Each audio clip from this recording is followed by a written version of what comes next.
Today we're going to be talking about shame, how it controls your decision making, and what you can do about it to live a better life, essentially.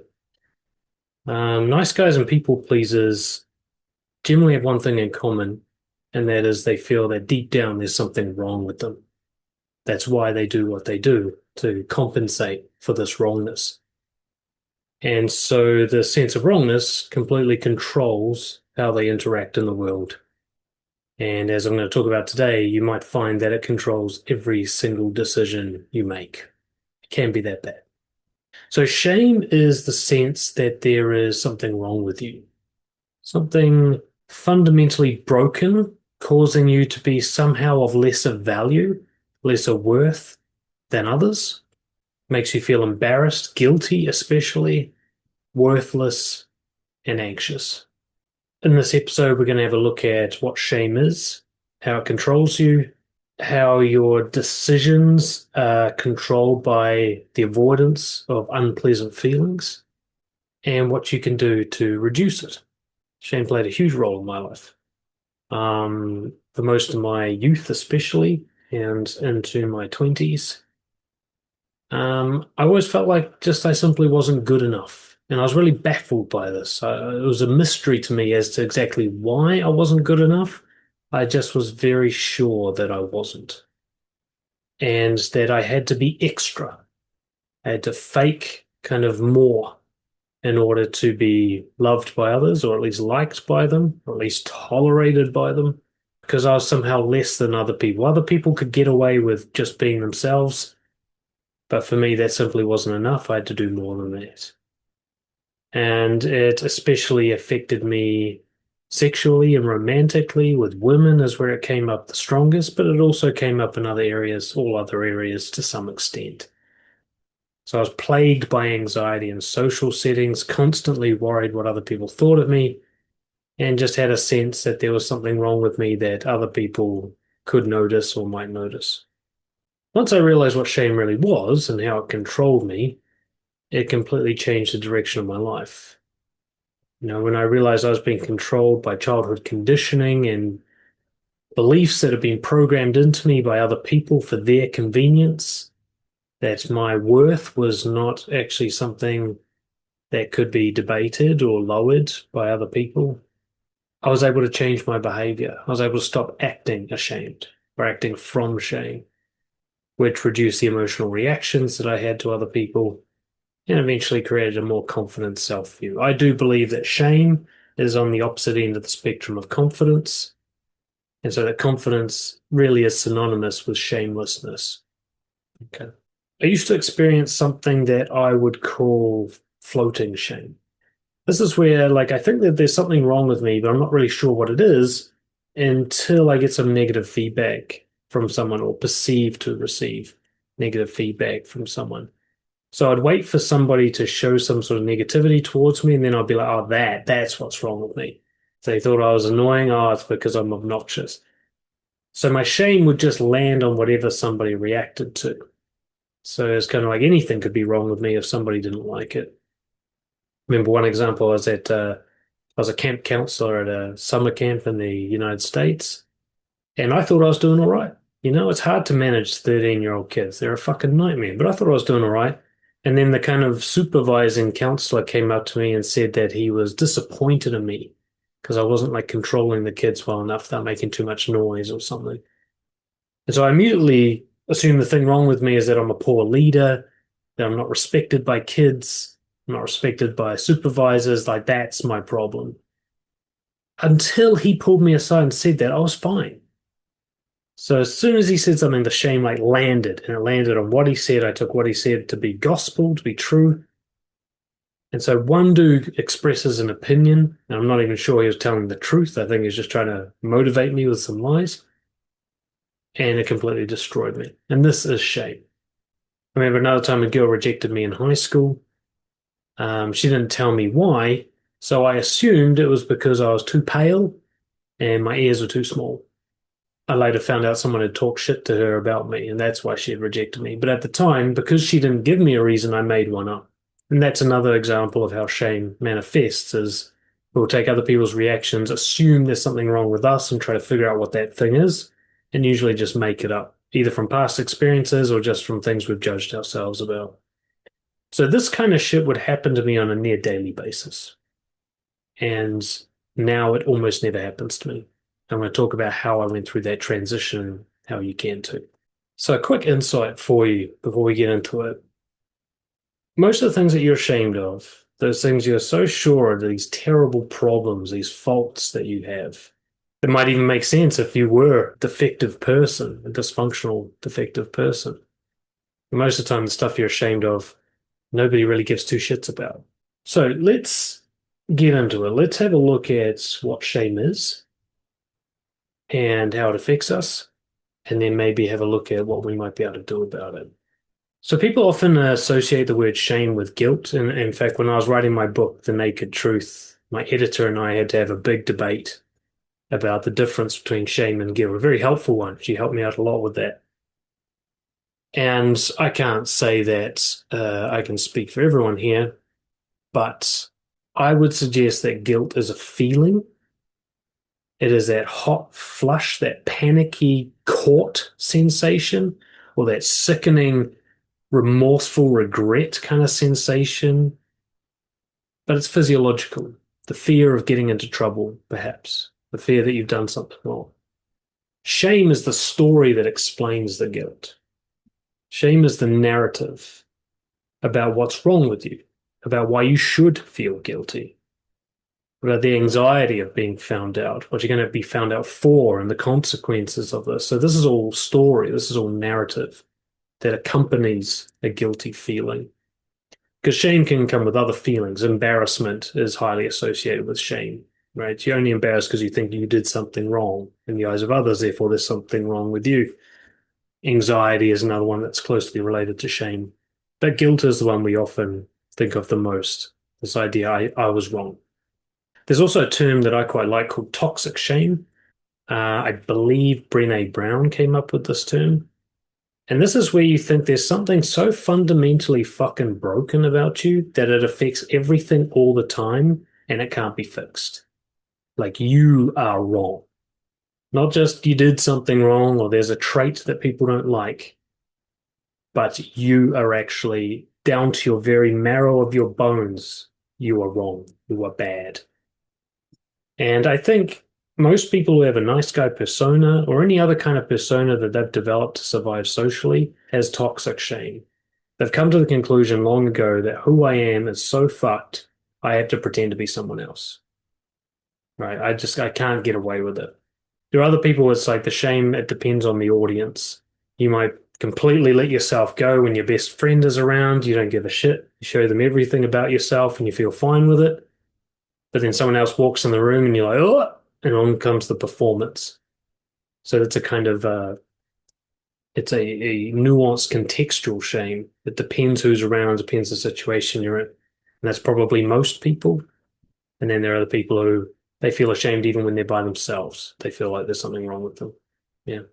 And of course, in our lifetime, we can fluctuate between all sorts of different variations of shame. Sometimes you think you know what it is. It's landed on something hard. You think I'm too much of this or I'm not enough of that.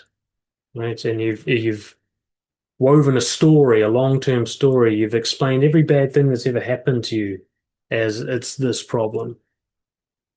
Often it's a thing that'll be a really big deal to you, and other people will be like, really? That's your thing?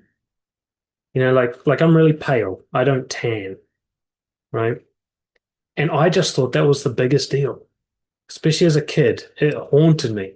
I'd go and get myself burnt half to death just to try and get a little bit brown, which I couldn't. I'm half like my blood is Irish and Scottish. I'm designed to live in the rain. Like I don't fucking tan, right? But I'd talk to somebody else and say, like, this is my big shame. They'd be like, really? That's your big thing? That's your big guilty thing? But for me, it was a big deal. A lot of guys I talk to, it's something physical like that. They think they're too short or they think they're too tall. They're not tall enough or they're not short enough. They've got this story. Some people think it's a thing. Maybe if you grew up in poverty, you think it's a money thing. No matter how much money you have, you always think it's not enough and you think you're not enough and that your money reflects that. So you might have landed on something very specific. This is the thing that's wrong with me. And then sometimes, like I said before, it floats around. You're not sure what it is until you get some feedback or you have an experience that says, oh, it must be that thing, you know. Um, so you might think you're too short, but then eventually you get over that. And you're like, you know what? Height doesn't matter that much. I'm fine with it. And then the next day somebody says you're a bit boring, and now you're too boring. Now that's your thing. Now that's what you're ashamed of. And you'll just jump from one shame to another. You might go through phases, like for years you're ashamed of something, and then something else. I was working with a client who he was very, very socially anxious, one of the most socially anxious guys I've ever worked with. He actually ended up doing quite well, but he would wear a hood pulled shut at all times. So he's like looking through the world through his little mirror because he blushed. He blushed quite a lot. And he was absolutely convinced that everybody noticed and cared deeply about his blushing. And I was quite surprised when he said, I'm like, is that your thing? You think everyone's so worried about you going a bit pink? Well, that's a big deal to them. And he really thought it was.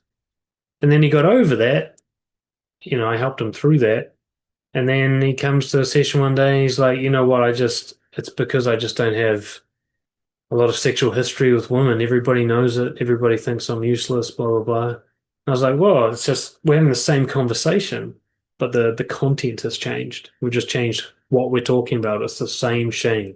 There's something wrong with me. Everybody can see it. They will judge me for it. And that's what I call floating shame. And then, of course, there's the toxic shame. Sometimes everything about you is just never good enough.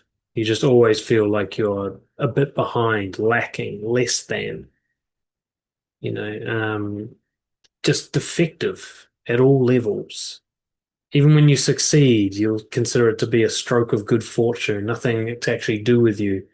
It actually just emphasizes all the other failures because of the comparison. And there's just nothing about yourself that you dare to be proud of. You think there's a kind of sword hanging over your head, and it's just not worth the risk of actually liking something about yourself.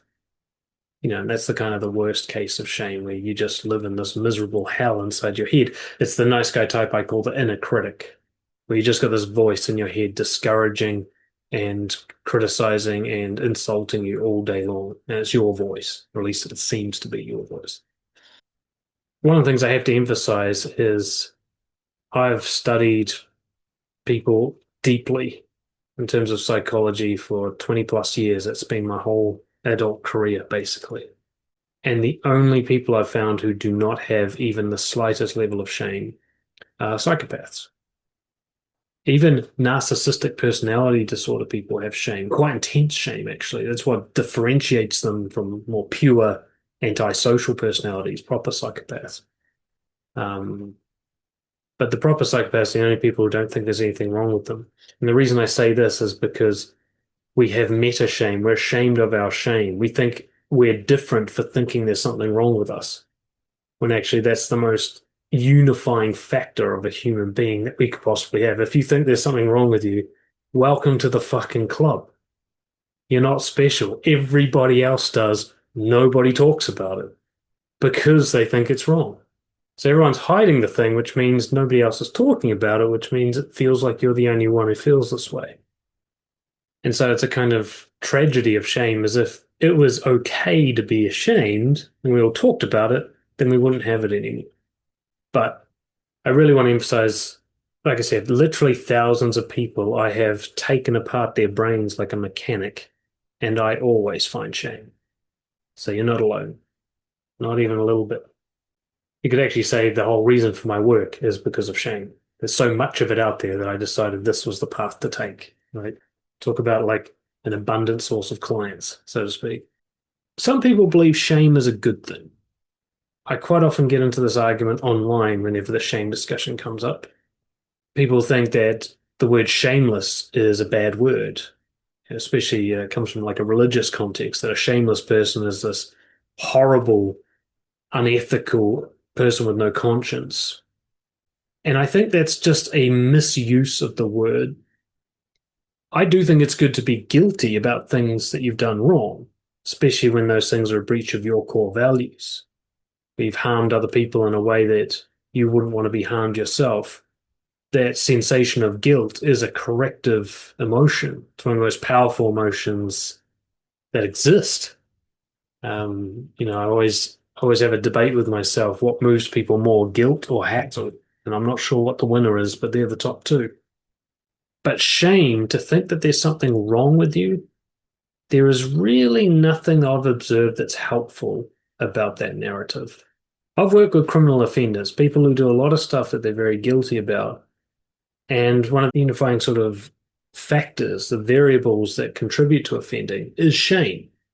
So one of the ironies of the modern justice system in most places around the world, in fact, it's an ancient justice system really, is we shame people for committing crimes, and that actually increases their risk of reoffending. So being ashamed of yourself, thinking I'm a bad person, not I did the thing wrong and it needs to be corrected, but I'm a bad person, shame rather than guilt, actually causes more bad behavior, not less. Causes you to use coping mechanisms, which become a gateway to other harmful behaviors. It causes you to blame and rage against other people, which causes you to be harmful. It causes you to harm yourself in various ways. There's really nothing valuable that comes out of shame. And shameless people, I'm not saying guiltless people. I'm not saying a psychopath who has no conscience, no sense of morality. But a person is like, look, there's nothing wrong with me. Sometimes I make mistakes and I'll fix them, but there's nothing wrong with me.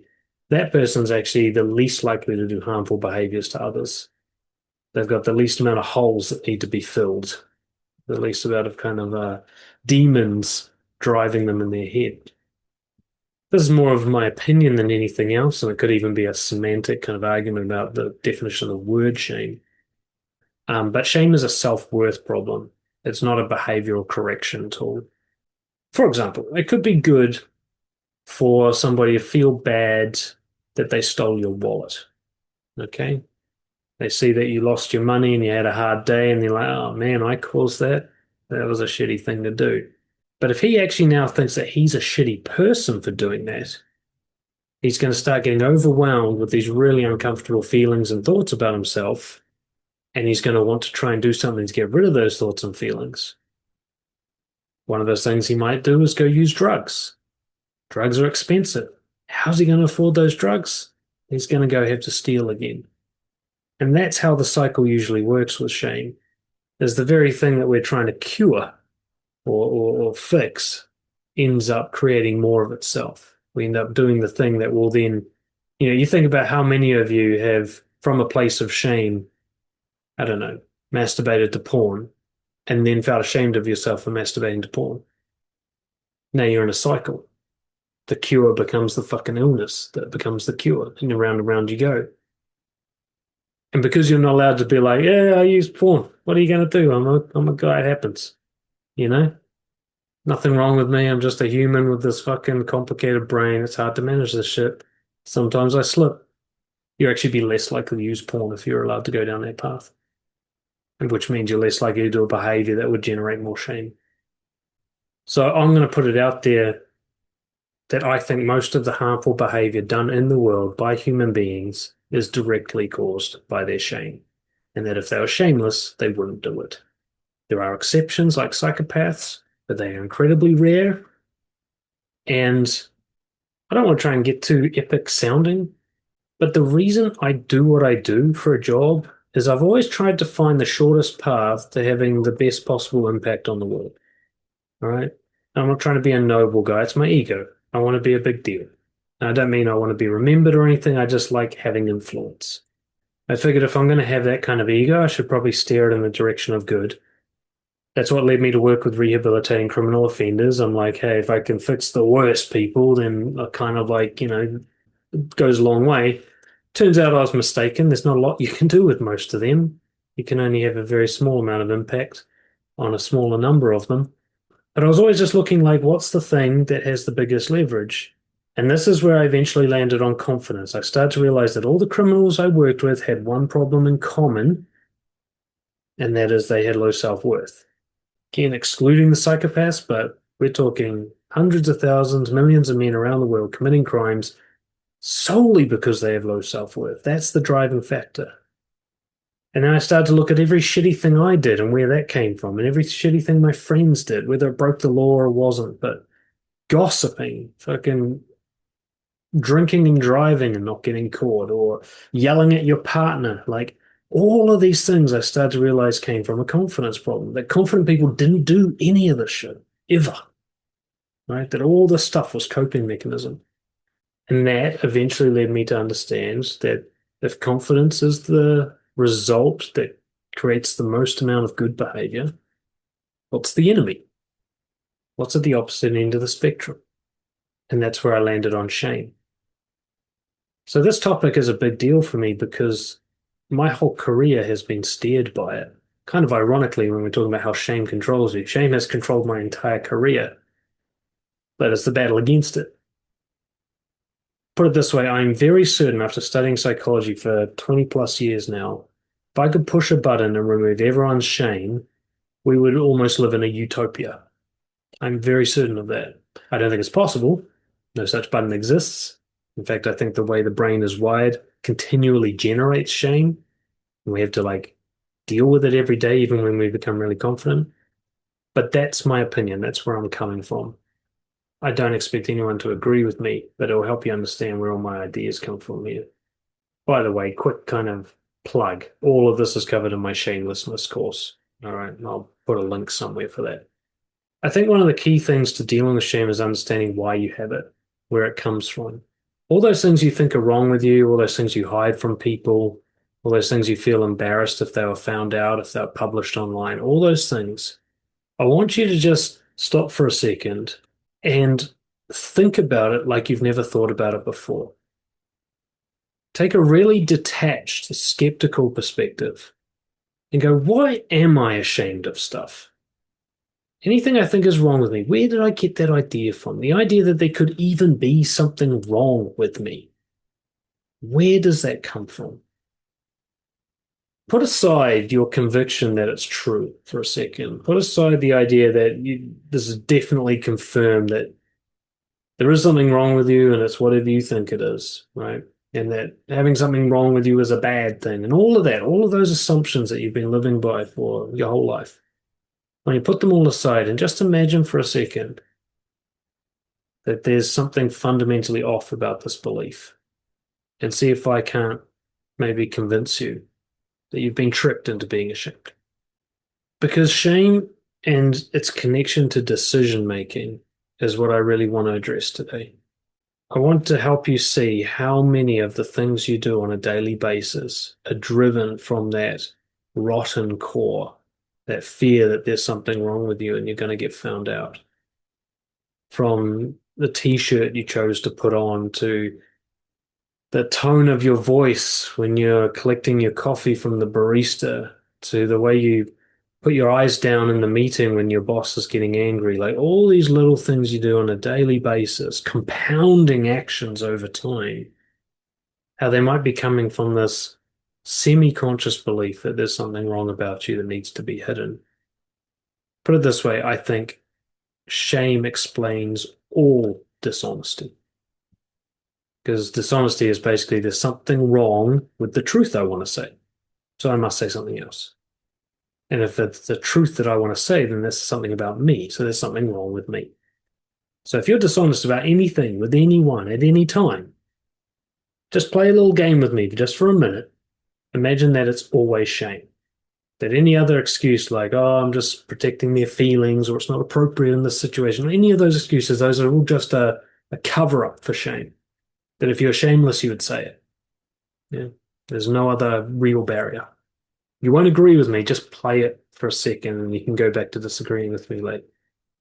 Because at the core, the stories that shame plays are so painful, so fucking unpleasant to listen to, that we will try to get away from them by any means necessary. Fight, flight, freeze, whatever. We will try to put an end to that story. Or we bathe in it. We take it as an identity and we actually like reinforce it with our behavior. Like the addict who deliberately tries to overdose on drugs And he says to himself, I'm a piece of shit, I deserve this. It's kind of bathing in shame. I should quickly note that just because you think something is harmful that the other person does, it doesn't mean that they feel shame. Okay, it doesn't mean that they agree that they're hurting you. All right, so if someone tells an offensive joke, for example, that might not be coming from a place of shame in them because they might not actually, by their standards, be doing something harmful. So I throw that as a caveat before we go judging each other, thinking, oh, everyone's ashamed just because I'm hurt by what they did. Let's talk about where it comes from. Shame is essentially, in my opinion, almost entirely derived from childhood conditioning. We are taught to be ashamed. I've spent an inappropriate amount of time observing babies and toddlers, and by my observation, they are not born with shame. I can't see any signals of shame in especially any child under 3, unless they're in a very, very difficult household upbringing. They just don't seem to have any sense that there's anything wrong with what they want and what they're doing. No sense of that whatsoever. They don't even sneak around. The sneaking only starts about 3 years old. That's when they start lying. They start learning to sort of deceive and hide things.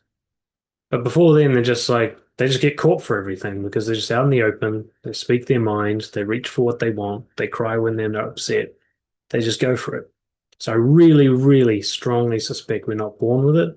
Of course, it's possible that it's a brain development thing that happens at a certain age as well. Children have an internal locus of control. So up until about the age of 9 or 10, a child generally, in a semi-conscious way, thinks that they are the cause of everything that's happening. If their mother is upset, they either feel that they made her upset or it's their job to fix it. This kind of thing, like everything's about me. Children are very self-centered. And so when they get reactions from other people, they take it as feedback. They don't have the adult sophistication to be like, oh, that guy's just in a bad mood or he's a dick to everybody. It's like, if this is happening to me, it's about me.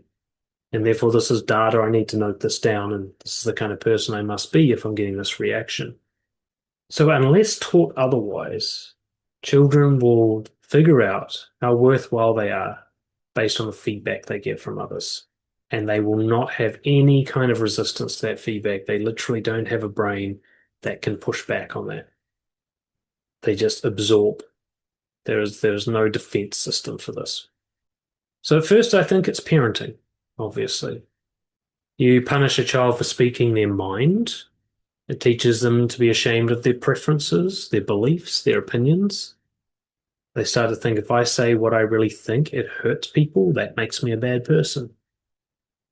If it's not made clear to them, like, hey, I'm just sensitive to that particular topic, but you're fine to talk about it, or it's just like, oh, I've had a bad day at work, it's not your fault. If they don't get that kind of qualifying to let them know, hey, you're not the cause of my mood, then they'll assume they are the cause. That'll be their default.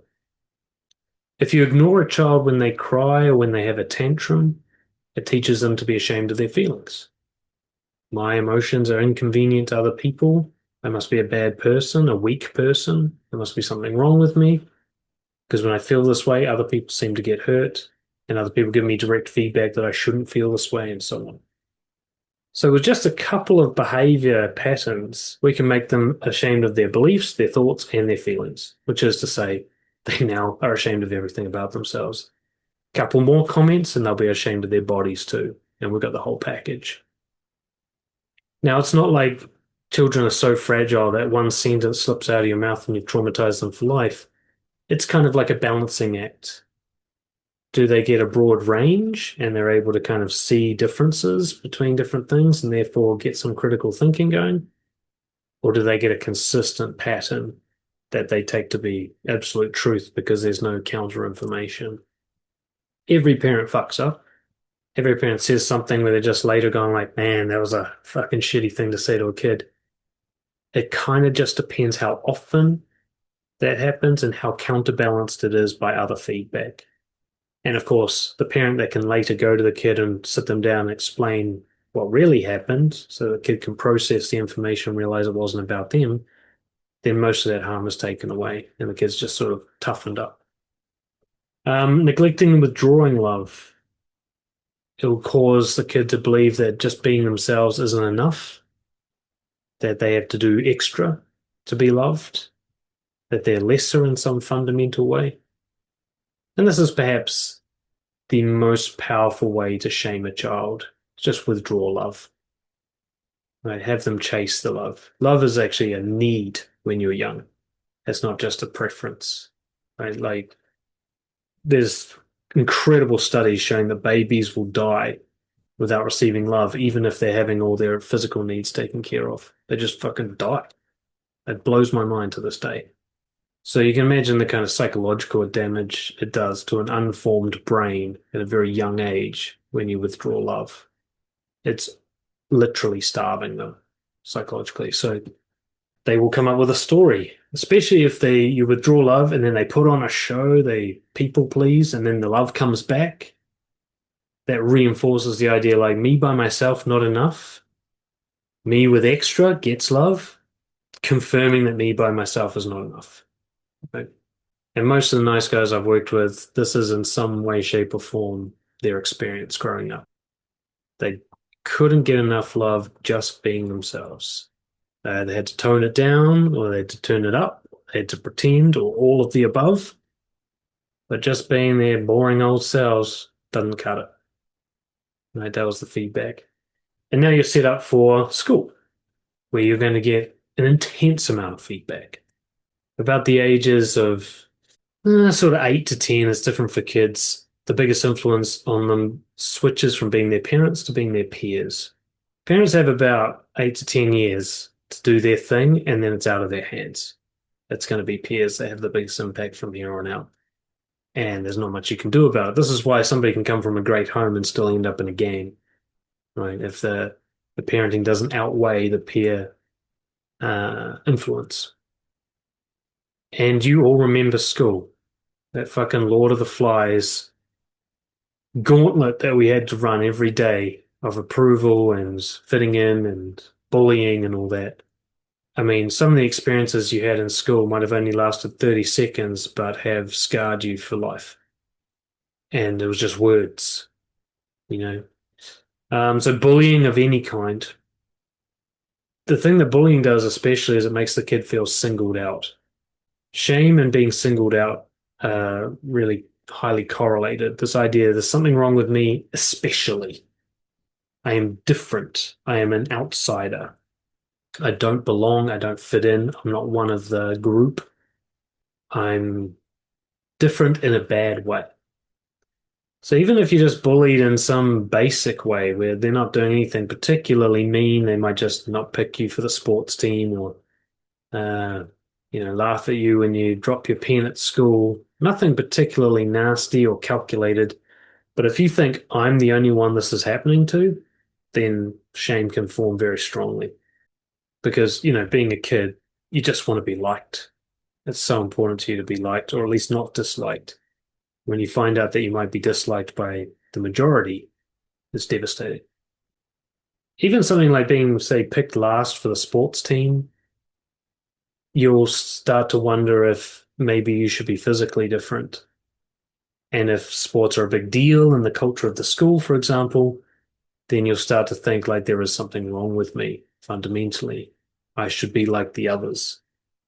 And it's amazing how cultural this is. At my school, that was the case. Like physical prowess, you wanted to be in the rugby team and all that stuff, or otherwise you got teased for being soft.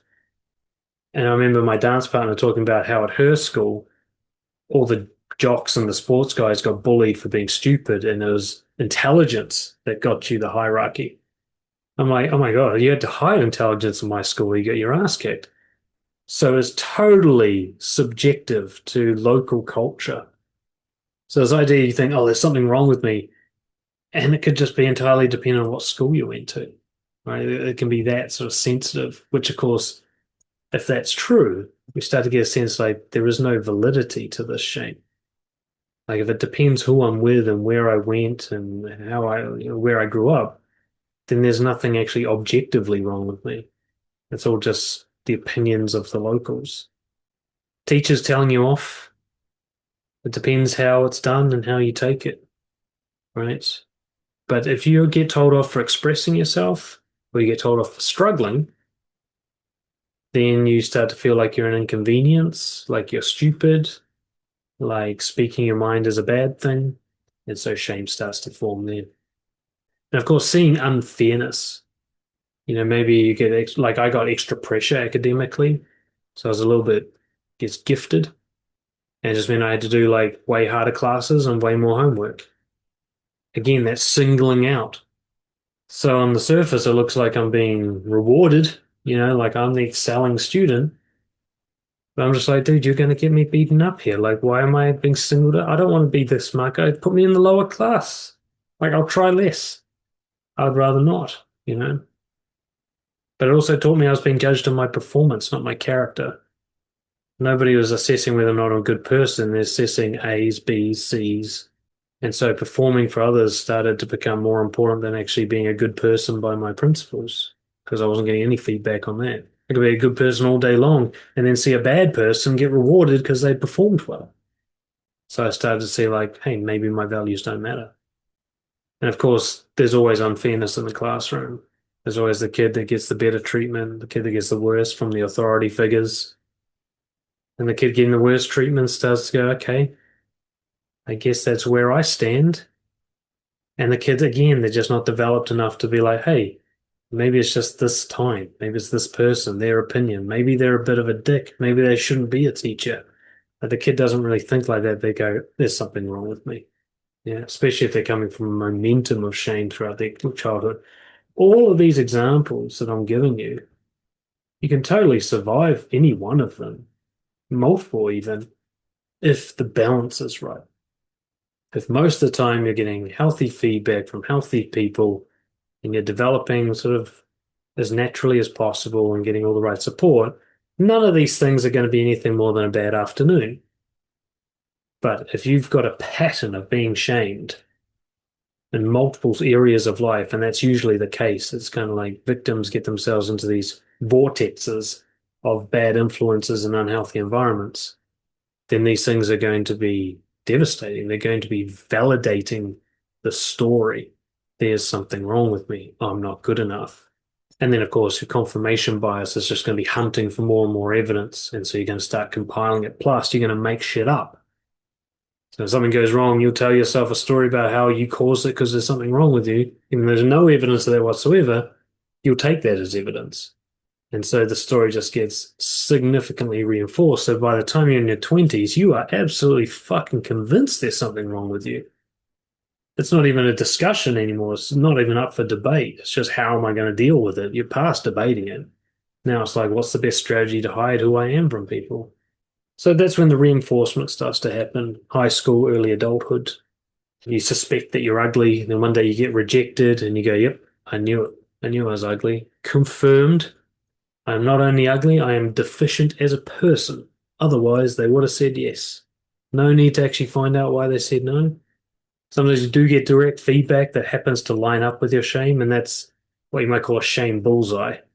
If the thing you're worried about is something that somebody else also criticizes you for, you'll consider that to be rock solid gold evidence that you were right all along. That's the best way to ruin someone's week is to criticize them for the thing they're secretly worried is wrong with them. You find out that everyone had a party without inviting you. That one happened to me a few times, more than a few times. You just go, I guess I'm not worth having around. The idea that you shouldn't have been hanging with those people anyway because they're not a good fit for you, or that maybe like you just got to be more proactive with getting involved socially, like people aren't going to hold your hand. That doesn't occur to you to think they deliberately said, don't bring this guy, he sucks as a person. And it must be true because they all agreed on it. So you just log that in, which of course makes you less likely to engage socially. So it happens more often, and you just repeat this pattern, reinforcing the idea. Like me, you might notice that people only pay attention when you're doing something extra. For me, it was being funny, performing in a band, doing well at school. That was about the only time I got pats on the backs and good boys and validation and hits of dopamine and all that. Again, all that does is reinforce the story like I have to do extra, which means the basic me underneath that extra is just not enough. Because when I revert back to that, I don't hear anything good. It's only when I put on the show. In my head, I used to call it the Dan show. Like, I've prepped myself before a party. It's like, okay, time to put on the Dan show, be fucking exhausted afterwards. I remember I used to do a lot of stupid stunts. I was inspired by Jackass, and actually some good stuff came out of that. But if I could scare people with what I was doing, or thrill them, or make them piss themselves laughing, oh my God, he'll do anything. Again, all I'm doing is reinforcing like me just chilling by myself. That guy, they don't want that guy around. And maybe you're all fine, nothing bad's happening to you, but then something horrific happens to you. And the way it's handled causes shame. So you might be a relatively healthy, confident kid, on the upper end of the spectrum, you're doing all right, life's looking good. And then let's say something horrible like sexual assault happens to you. Your world is just torn apart, just shattered, or someone really important to you dies. And then when you go to like interact with other people about this, report the crime or get comfort or something, you're shocked to get feedback that you were the one in the wrong somehow and that you could have fixed it or you should have done something better. And this just, in that vulnerable moment where all your walls have been broken down, somebody just cuts you right in the heart.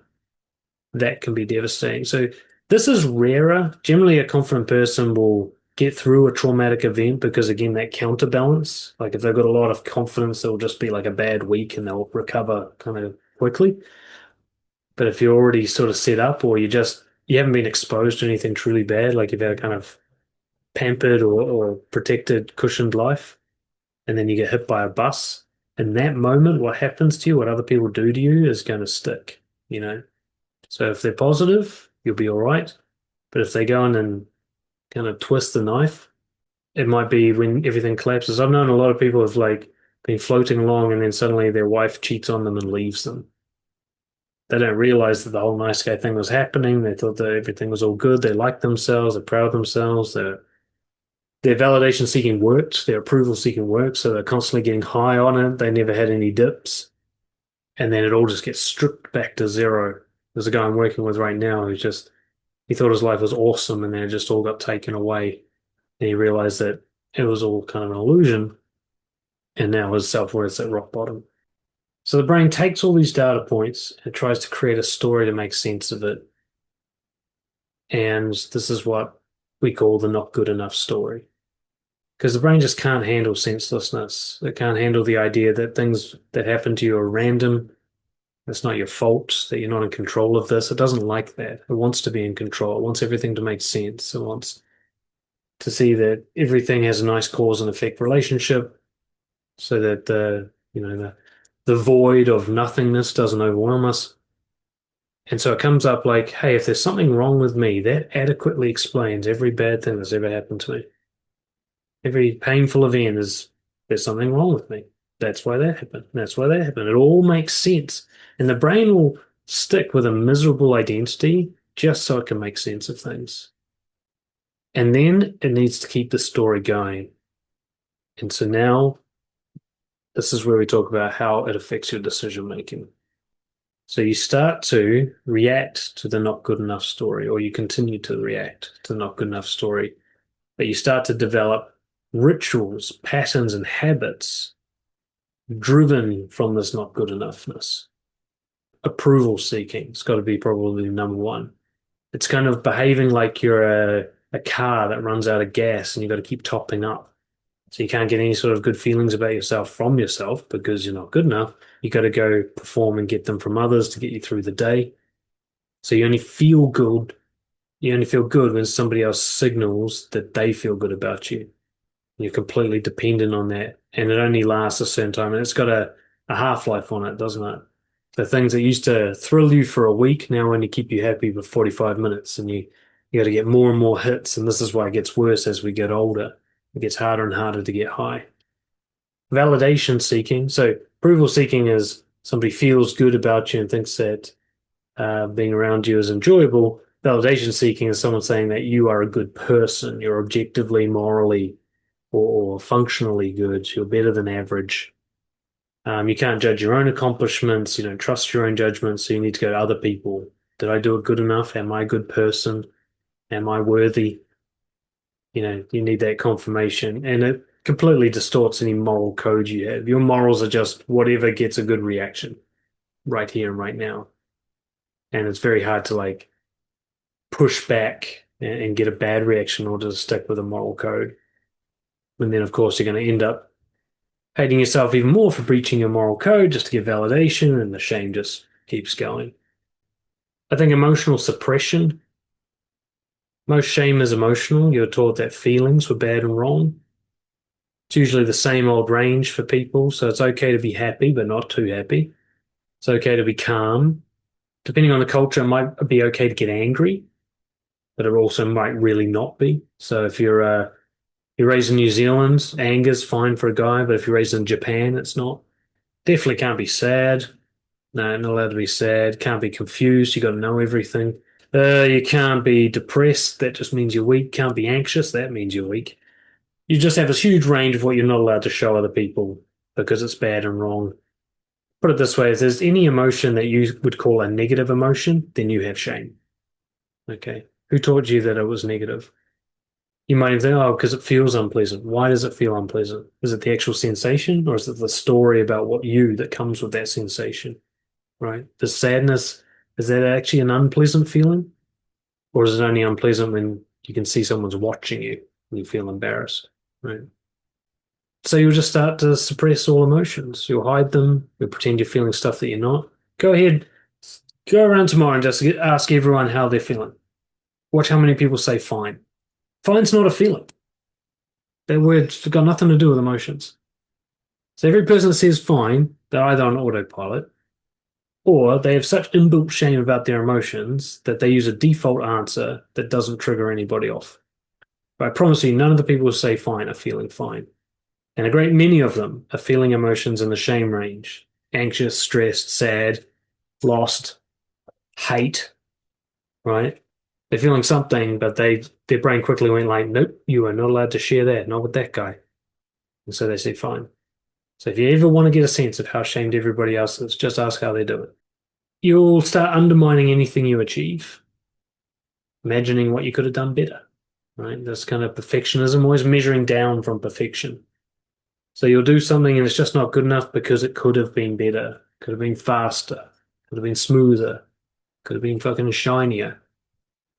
And so you can't win because no matter what you do, you just go, yeah, but it could have, should have been, which is also going to drive you. It's going to drive you with this ambition to try and like win in a game where you can't win.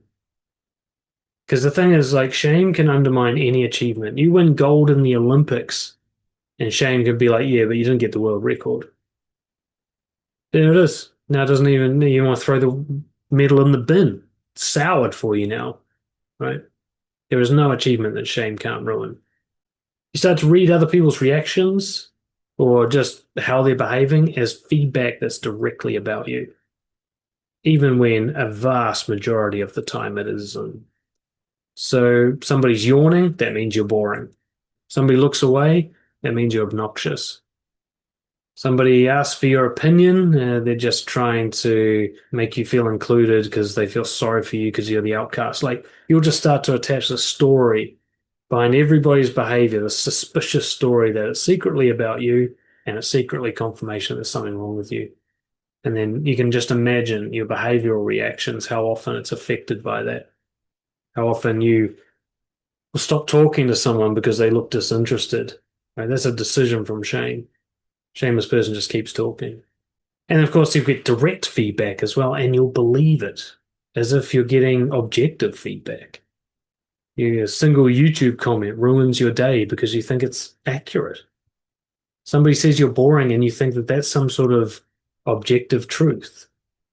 When A, you don't even know if the person's being honest, and B, even if they think you're boring, that doesn't mean anything about who you are. It's just their perception of you. But you'll be like, okay, I'm boring, therefore I need to change who I am.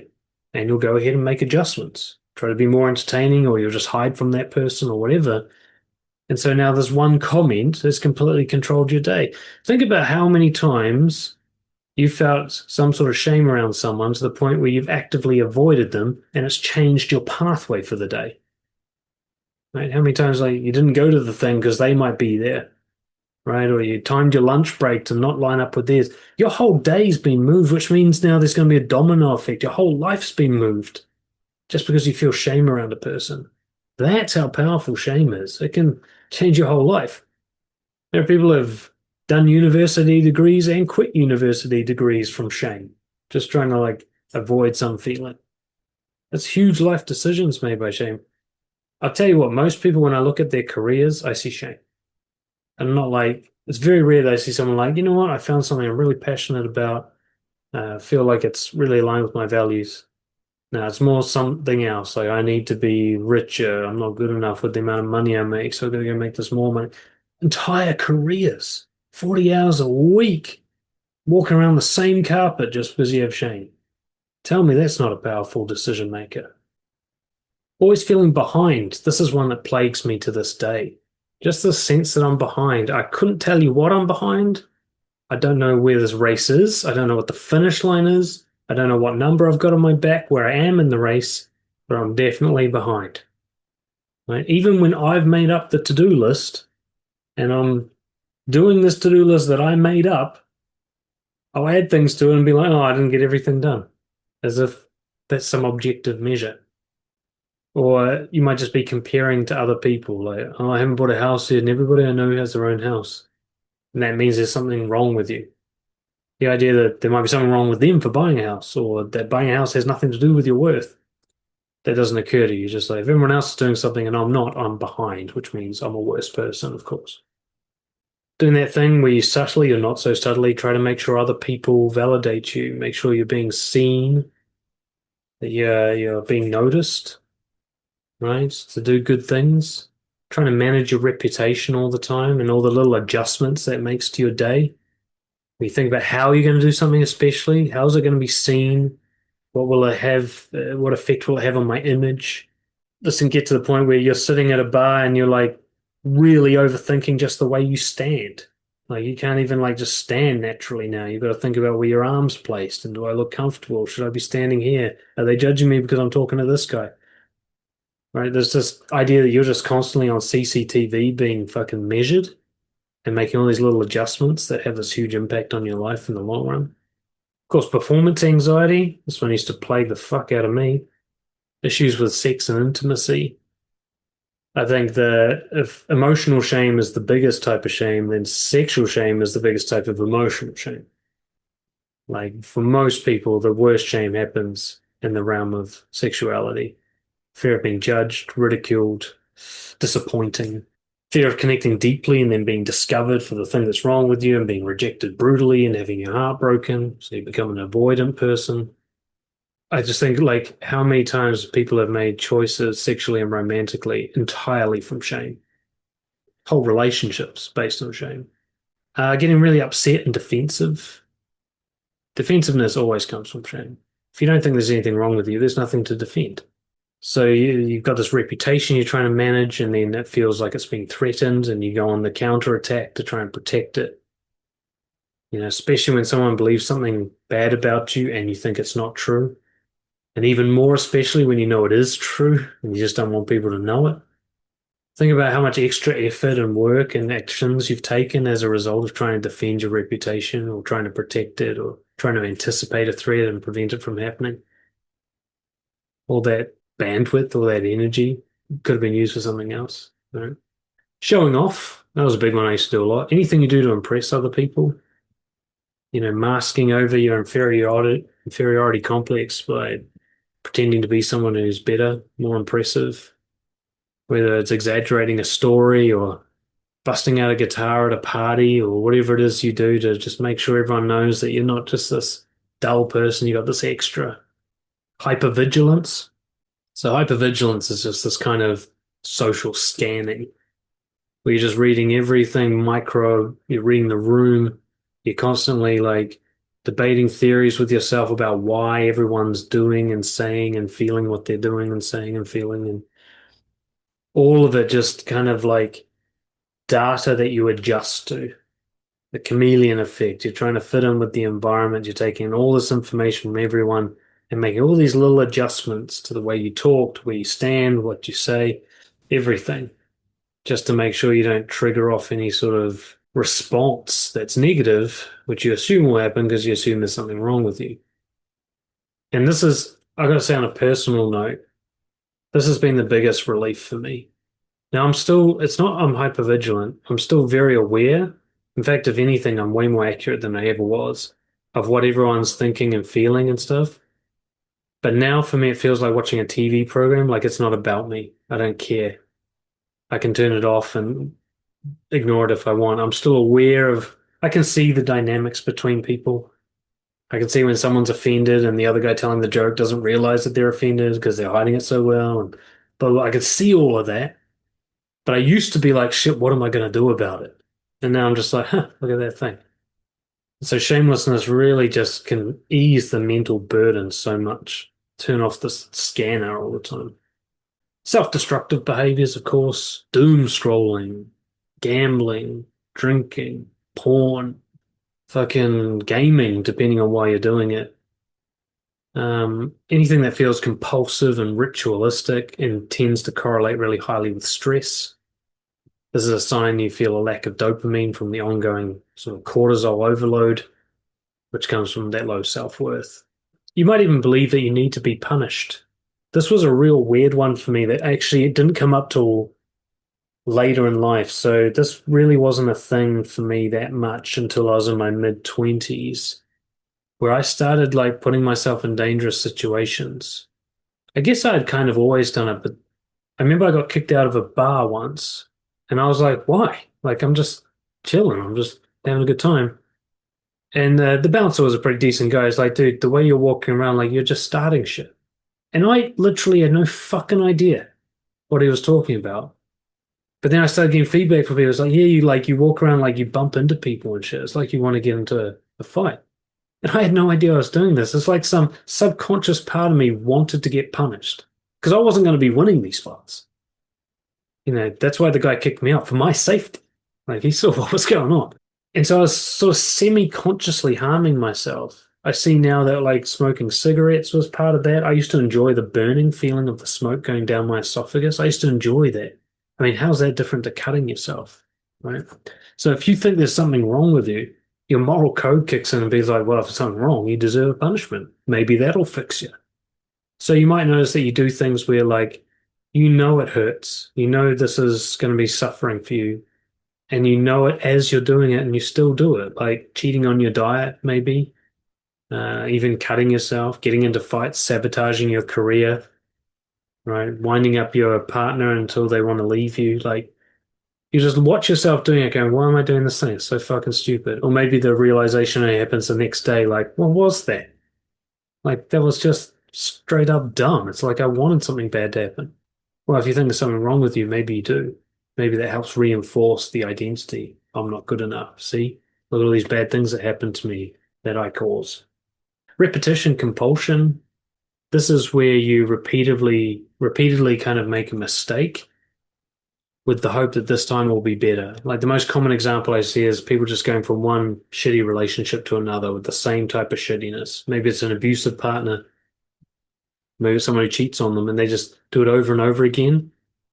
It's like a compulsion. It's been explained to me by psychologists that this is like trying to close the loop. You're trying to get it right this time, just constantly tweaking the methodology. But it's also about understanding if you think there's something wrong with you, you're going to think this is the best you deserve. You go from one crappy thing to another going like, this is my lot in life. Like when you're bottom of the pile, you might often try to sell gratitude to yourself. This guy I'm working with at the moment, he hates his job, but then he'll go on this rant where he's like, well, I'm lucky to have a job and at least I'm not in like a war zone. And he's like guilt tripping himself into having the job. Like he's not allowed to want something more. Like that's some sort of unknoble thing. What I really hear is that he believes this is what he deserves. He deserves to hate his job. That's what he should be grateful for because he's bottom of the pile. Like this is shooting up for him. Holding back on your opinions until you see a green light. This kind of thing where you're always kind of scanning to see if it's okay before you go. That's shame. That's validation seeking again, but kind of pre-validation seeking. So of course you don't get that green light, you don't go. How many times have you not gone? What difference would it have made to your life if you had? And that's what I mean about shame controlling you. How many opportunities have you lost? Because in some way you thought there's something wrong with you and therefore you should not say this, do this, ask for that, so on. Right? Agreeing to dumb ideas because you don't trust your own judgment. If you think that you're not good enough for a very long time, it becomes almost a dissociated state where you think, like, I can't trust me to make decisions. This guy is just not good enough. Like, if you spend your whole life undermining every success you have by saying it should have been better, then you're developing a track history of a guy who does nothing but fail. And after a while, you're going to really struggle to trust that guy to do anything because he's got nothing but F's on his report card all the time, even though he's fine if he could stop and look at himself. And so other people will say stupid shit that you know is stupid, and you'll go with it. You'll let them lead because of how little trust you have for yourself. And there'll be times where you go like, I knew that was a dumb idea. Why did I go along with that? There'll be times where you're agreeing with someone and in your head you're just like, nah, they're wrong. They're definitely wrong. But you don't back yourself because you think, oh, you just got a self-doubt, like, maybe they're right. Like, what do I fucking know, right? It'll even feel like humility. Like, oh, I can't, I don't know everything. Other people are entitled to, there's two sides to the story. You have all this kind of going on, but deep down you're just like, no, I know what's right and wrong, but I just don't back it. Right? I actually believe hyper ambition, maybe just normal ambition, is shame based. Because I've worked with some really highly ambitious individuals, and if you saw their accomplishments in life, you'd think that they were uber successful. And yet in their heads, they've never done good enough. The reason they're so ambitious is because they can't quite keep a high of achievement going. They might get a bit of a yay when they get to the next milestone, but it's immediately just filled in with not good enoughness. You got to get to the next milestone now. Now that's the one that matters. And that's actually what drives them so hard. Whenever I look at like super rich or famous people or whatever, highly powerful people, I'm like, when are you going to stop? Like, when's it going to be enough for you? I can't get over how people like worship Elon Musk. I'm like, the dude's not satisfied with $1 trillion. Do you know how fucking empty he must be where he can't chill yet? Like, really? And this is what I see all the time. So this was a hard one for me, where I just kept like climbing whatever ladder was in front of me, and I just couldn't like stop and get off and enjoy it. I almost ruined dancing for myself with this. I got pretty good at dancing, and then I had to compete, and I had to do teams, and then me and my friend were like, oh, now we got to start a dance school and become teachers.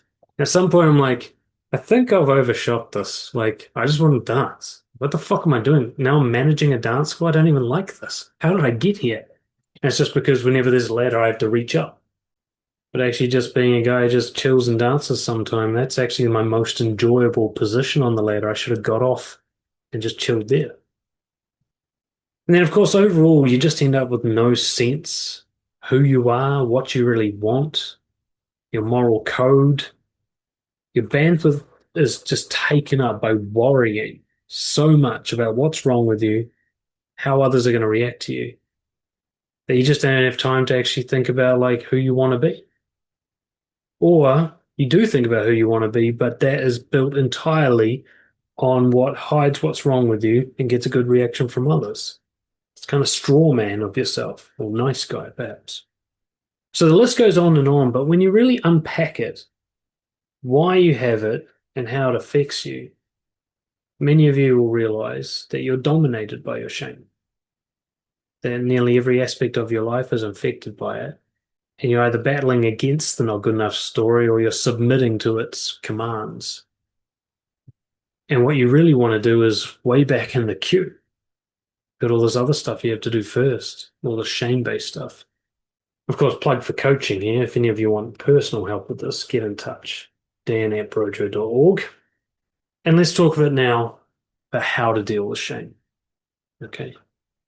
So if you want to be the master of yourself as much as a human can be, and not just a puppet of shame, you've got some work ahead of you.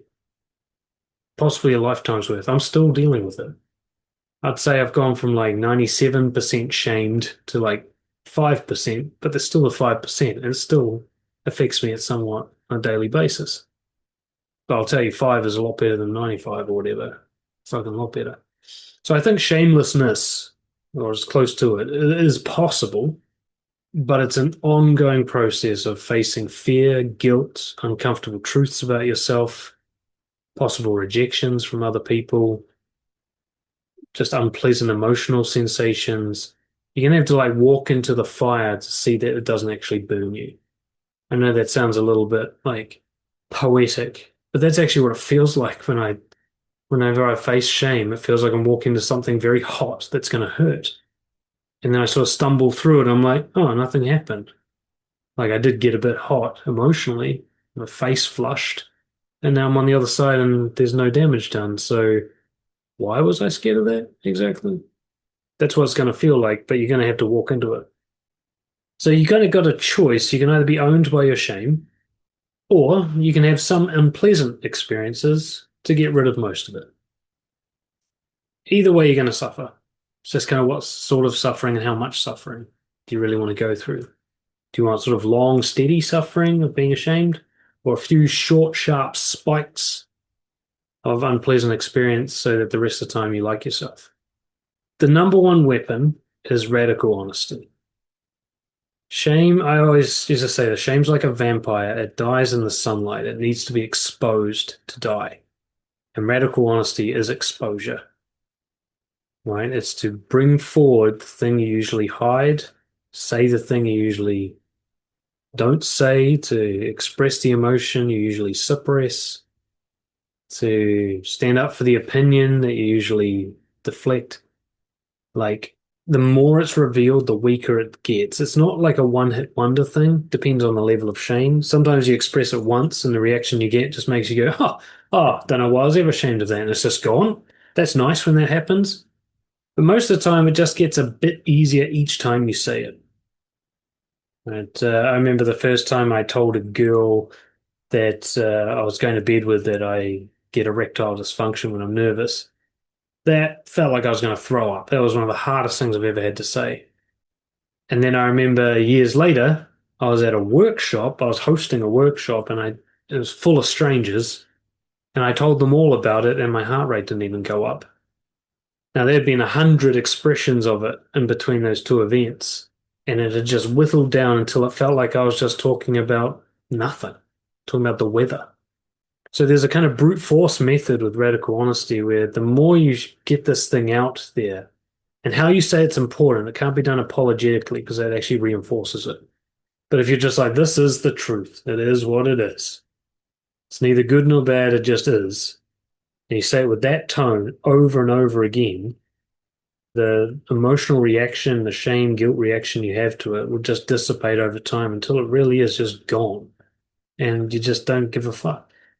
You've also got to deconstruct the narrative. So it's not just the practical honesty thing. You've got to really get skeptical about that voice in your head talking shit about you. Right? This I'm not good enough. What does that even mean? Like, think about how many times you've thought of that in various forms. I'm not good enough, or I should be more this, or everyone hates me because I'm that. And you haven't even asked, like, does that even make sense? Like, good enough for what? What does good enough even mean? What's enough? Like, this sort of, you got to let go of like solipsism, like you're the only thing in the world. Challenge the idea that you're special. Because that's what shame story is. There's something wrong with me. It's specially wrong with me. It's not something that all humans have, because then why would I be ashamed of it? No, this is a me thing. I'm fucked. Everyone else is normal, right?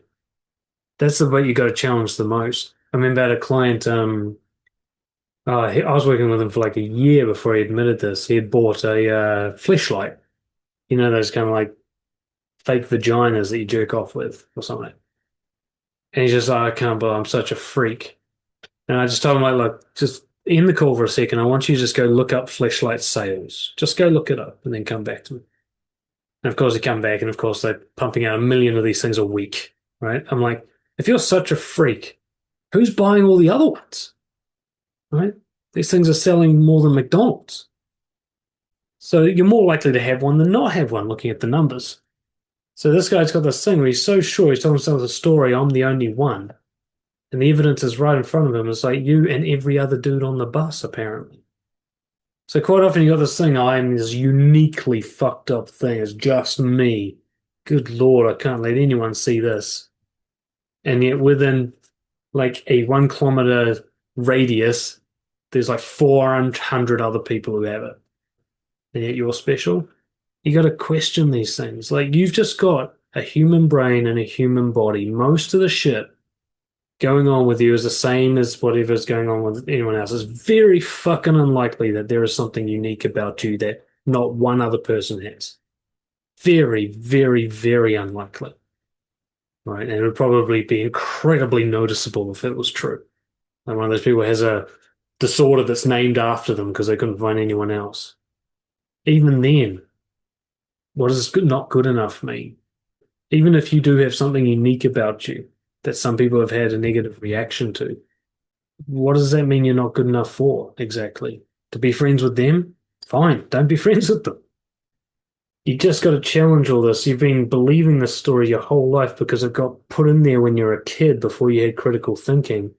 And so it gets a kind of grandfather clause where it never gets questioned again. Start again. Start with questioning it.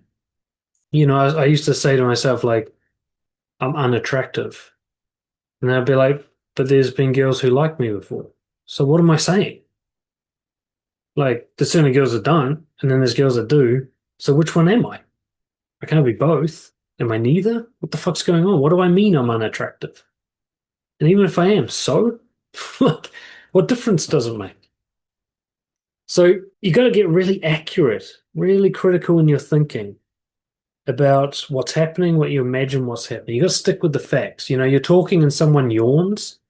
You don't have any information. They just yawned. We don't know why. I remember I was running a workshop once at my old job, and there's these people yawning a lot. I was like, man, I must be so boring. And then afterwards, a lot of them came up like, oh, that was so helpful. That was so great, blah, blah, blah. And I was just like, I don't get it. I thought everyone was bored. I later found out somebody had cranked up the air conditioning too much, and that makes people yawn.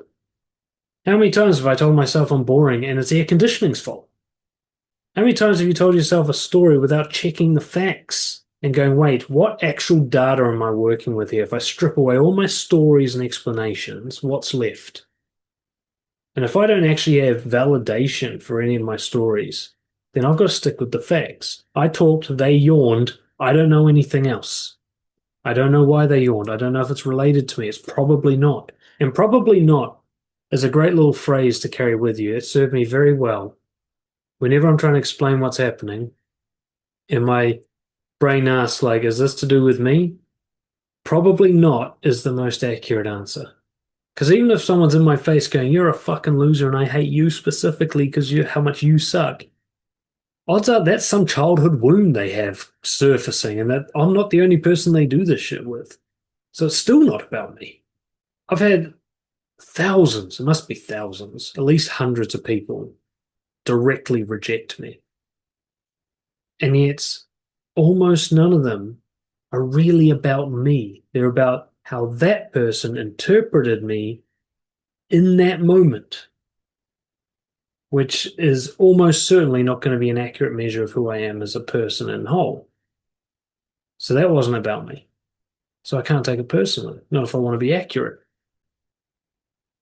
You'll notice that you kind of want to take it personally, that you go out of your way to make something about you. That's that confirmation bias, that reinforcement of identity. Your brain is now so obsessed that you're not good enough and clinging to it that actually tries to make it come true. You'll notice yourself like really stretching the data to try and sell yourself on the story that there's something wrong with you. You've got to challenge that. Just go, I don't have evidence of that. Back up this truck, right? One of the great ones is just the Byron Katie question. Is it true? Just ask yourself, is it true? Every time you have a negative thought about yourself, just go, is it true? And watch your brain try to kind of defend the argument. And then even if it is true, it doesn't matter. I might say like, oh, I think I'm going bald. Is it true? Yep. Does it matter? Don't think so. Doesn't seem to have stopped anything from happening. As long as I don't care about it, it doesn't seem to do make a fucking difference.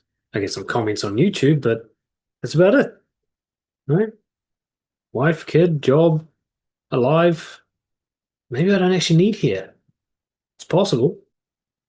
Often you'll find the only reason you think it matters is because you think it matters, and you behave according to thinking that, which makes it matter. Like if you're really ashamed of your height, so you don't go and talk to girls, yes, your height is stopping you finding a partner, but only because you care about it. Go talk to them. Some of them will like you. Turns out height doesn't matter, right? But you got to question all these beliefs. Like, I was watching some red pill thing the other day. One of those classic ones where they say all women are only interested in the top 1% of guys, blah, blah, blah. I'm like, dude, go to a shopping mall, look at the couples. Right? Just look. You'll see that belief just obliterated by evidence. You think all these things are wrong with you, just ask, like, look back at the way people have reacted to me throughout my life. Is that true? So many people tell me, like, oh, just no one likes me. I'm like, really? They've got friends actively trying to spend time with them, family trying to spend time with them. So you sure? They're putting in a lot of effort for people who don't like you. Or are you just trying to sell yourself a story? And anytime you're worried that you're going to be judged or rejected, walk into it. This is really hard to do, but it obliterates shame. If you think someone's judging you, go find out. If you think someone will reject you, go get that no. Because the thing is, even when you get the truth, it helps. Like, there's been times where I'm worried somebody thinks something negative about me. I go find out, and it turns out they do. But for some reason, it gets rid of my shame. As an example, I'm just thinking there was a guy, long story short, I was hanging out with a group of my wife's friends. And there's a guy who's always a bit standoffish with me, sort of. And I was sort of like, fuck, does he not like me or something? Does he think I'm a dick? And then one night he got a bit drunk and he's like, look, man, I've got to be honest with you. I think you're a boring cunt. And I was just like, oh, is that what it is? And I was just like, relief. It didn't actually bother me that he thought that. Once I found out what it really was, I was just like, oh, he prefers something else. It was about him and it wasn't about me anymore. Now, granted, I'd done a lot of self-development work before this happened, but it turns out actually going and finding out for sure what somebody else thinks can be really helpful. Not always, depends on kind of what stage of development you are, but you'd be surprised it's a lot better than what you imagine most of the time. And just start backing yourself. Like shamelessness is there's nothing wrong with me. So behave accordingly. You want something? Go for it. You think something's a good idea? Try it out. You got a strong opinion? Say it. Like back yourself and pay the price. There will be prices to pay. You'll say a strong opinion. Somebody will have another strong opinion back. Now you're in an argument. Yep, that'll happen. Right? You back yourself in an idea, and because you haven't been backing yourself, you're inexperienced. So shit goes wrong. Yep, that'll happen. Right? You go, right, I'm going to go traveling by myself. Yes, you're going to miss flights. You're going to end up staying at a dodgy fucking hostel. Somebody's going to scam you out of a fucking thing. Whatever. All that stuff's going to happen because you're inexperienced. But it won't bother you so long as you actually back yourself to go and do it. Right? You'll be fine with it. Respect yourself, your opinions, your worldviews, your preferences, your desires, and let like evidence correct it instead of just hiding it. Like maybe you are wrong about some shit. Maybe some stuff you do you're going to regret. Go and regret it. Go get it wrong and like calibrate. Go, okay, that is actually bad behavior, and just have guilt rather than shame. Go, okay, if I don't have to do that, so I just won't. So I'm a good person now because I chose not to do a bad thing. So now my bad things can actually lead to me having self-worth.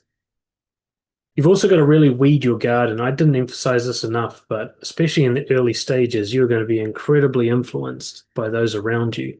And in my experience as a coach, the most ashamed people correlate highly with the most toxic social circles.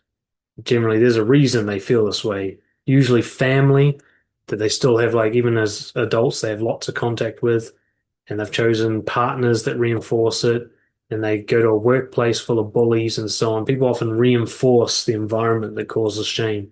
That's that repetition compulsion kicking in. So confident, healthy people will hold you to account for harmful behavior. They'll express preferences and set boundaries, but they won't shame you. They won't say you're a bad person. They won't try to correct normal, healthy human behaviors for their advantages over you. So if there's anyone who criticizes you, that is, they belittle you for something true about yourself when you didn't ask for feedback, and it's really not harmful for them. They could just exit the situation if they wanted to. You got to start cutting those people out like fucking cancer. All right. Or at least confront them, give them a chance to correct their behavior. But if they deny that opportunity, even if it's just temporary, and then once you become like way more shameless, you'll be better protected about with people like that. But I don't know. I'm maybe a bit too ruthless with this, but I think there's 8 billion people out there. You don't need to try hard to keep a shitty person in your life. That doesn't make any sense to me. And I get it, you got conditioning. It's, oh, but it's a family member. You have to love family. Do you? Go back to basics. Challenge everything. Where'd you get that idea? One of my clients at the moment, he went into business with a family member and got defrauded by that family member, knew about it, and watched as it happened for like 9 months before he reacted to it because he's my family. I'm like, dude, where did you learn that you have to eat shit because the person's your family? You didn't come up with that. Somebody taught you that. Is it something you would teach others? Is that something you want to keep believing? Because you don't have to. And once he stopped believing that, once he's like, you know what? There's no such thing as family. There's just people who treat me well and people who don't. Now he's just got like fraudulent business partner, the correct label, and he can act appropriately. That's it. Look, it's really hard. It's easy for me to talk about it glibly, like, yeah, just get rid of your parents, right?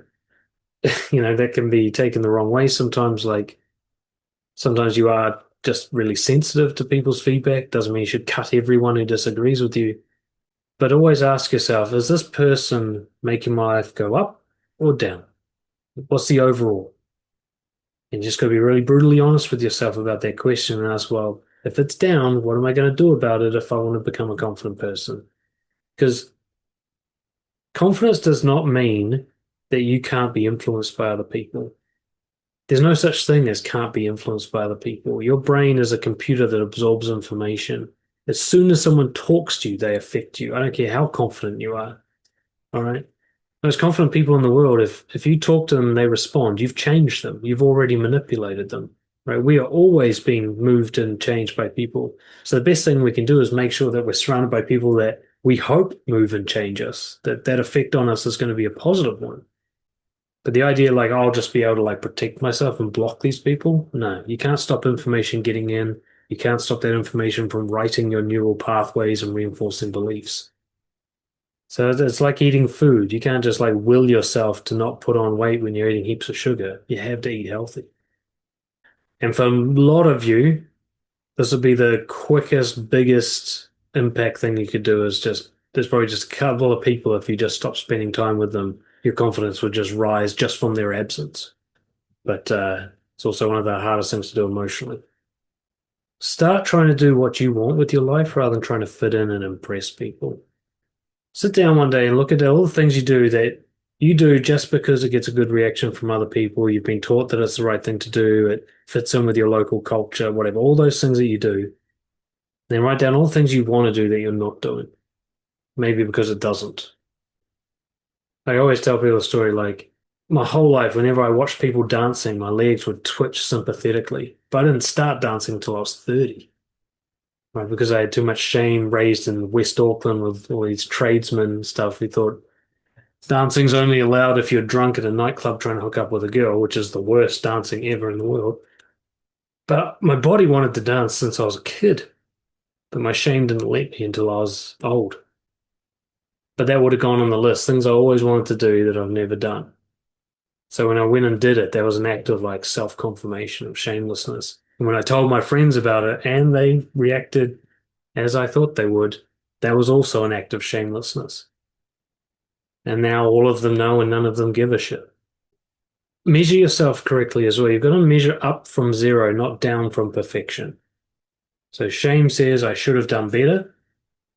Confidence says I could have done nothing at all. So let's measure up from that. Shame would be like, oh, I only did 10 push-ups in the gym. Confidence is like, I did 10 more push-ups than none, right? At least I exercised. I did something with my body today. That's good. You will not become complacent with the style of measurement. It's a motivating style, not demotivating. When you reward yourself for everything you do, you're going to want to do more of it. When you punish yourself for everything you do, you're going to want to do less. This should be logical to you. So measure up, not down, because up is accurate. You do 10 push-ups. It's not like I should have done 20. What's 20? It's something you made up. You might as well say I should have done 2 million. You're just going to make up numbers. 10 is what actually happened, so 10 is what you measure. 1, 2, 3, 4, 5, 6, 7, 8, 10. 10. That's how many I did. That's the only thing to measure. I went up to that girl, but she didn't like me. So, you went up to her. That was brave. That's the only thing that actually fucking happened.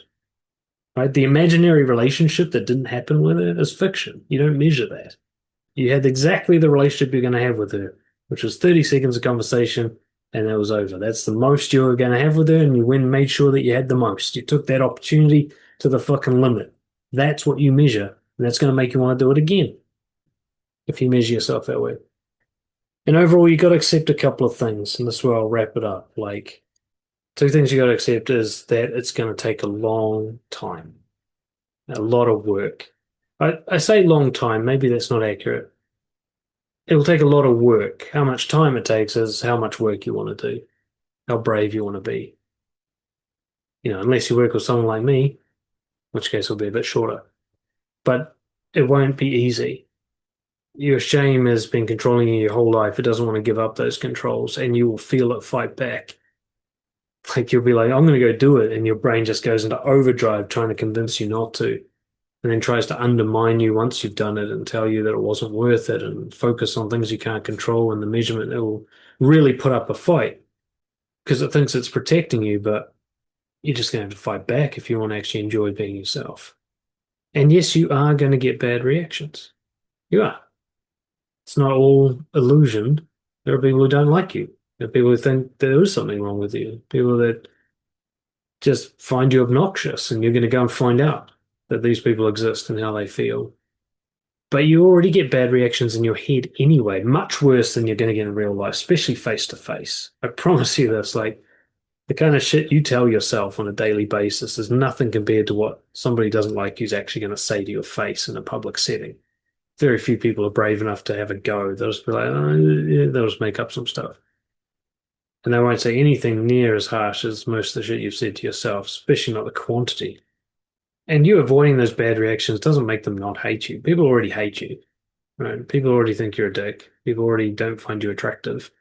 You're not like preventing that from happening. You're just not finding out about it, imagining it instead. But you might be surprised that the ratio is not as bad as you thought it was. I used to think that no girls found me attractive. It turns out something like 3 to 5% of them do. That's way better than none. Like, that's more than enough, right? So when you go and find out the real stuff, you'll actually get the real number and you can make your peace with that, whatever that real number is. But the criticism you suffer is mostly from yourself anyway. So if you'd rather look in the mirror metaphorically and say, look, I like that guy, then you're going to have to tolerate some people saying, I don't like you, or words to that effect, and go and find out for sure rather than guessing. I'm probably sweating here. I've got a heat wave and I can't turn the aircon on. All right, guys. Thank you again, and I'll see you all next time. No worries.